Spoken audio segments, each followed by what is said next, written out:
বাপ চাচারা দাদারা সবাই নানারা বড় লোক ছিল, বড় লোকের মেয়ে আমি। তার ভাষায় বড়লোকের ঘরের মেয়ে তিনি। বাবা চাচা দাদা সবাই সচ্ছল স্বাবলম্বী ছিলেন, অভাব কাকে বলে জানতেন না।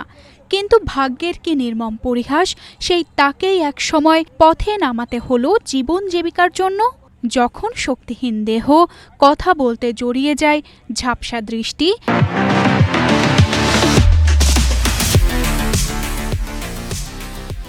কানেও কম শোনেন, তখনই এসব দুর্বলতা নিয়েও হাল ছাড়েননি ফজিলাতুন্নেসা। ১১০ বছর বয়সে এসে আমরা জাম্বুরা শসা বিক্রি করে জীবন চালাচ্ছেন শতবর্ষী সংগ্রামী নারী ফজিলাতুন্নেসা। এই দৃশ্য নারায়ণগঞ্জ শহরের ডিআইটি এলাকার।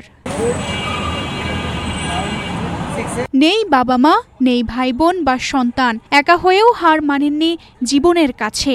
প্রায় ১১০ বছর বয়সে এই নারী ভোরবেলা হেঁটে যান শহরের দিগুবাবুর বাজারে, সেখান থেকে সংগ্রহ করেন ফলমূল। দিন শেষে তার আয় হয় মাত্র ৩০০ থেকে ৪০০ টাকা, আর এই আয় দিয়েই চলে যায় একাকী জীবন।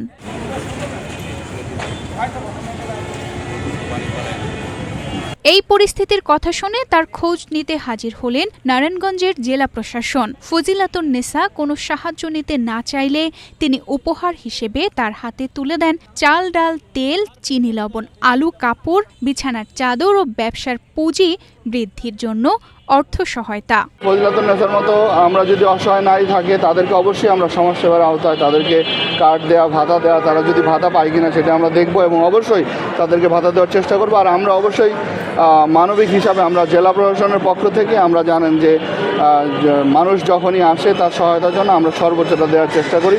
আমরা তাদের ক্ষেত্রেও সেই কার্যক্রমটা বজায় রাখি। সংগ্রামে ফজিলাতুন্নেসা জীবনের কাছে হার মানেননি। এক শতাব্দীর জীবনের অভিজ্ঞতা নিয়েও সংগ্রামী এ নারী আজ আমাদের অনুপ্রেরণা। তার শক্তি, মনোবল শিখিয়ে দেয় হাল না ছাড়া মানুষই প্রকৃত অর্থে জীবনজয়ী।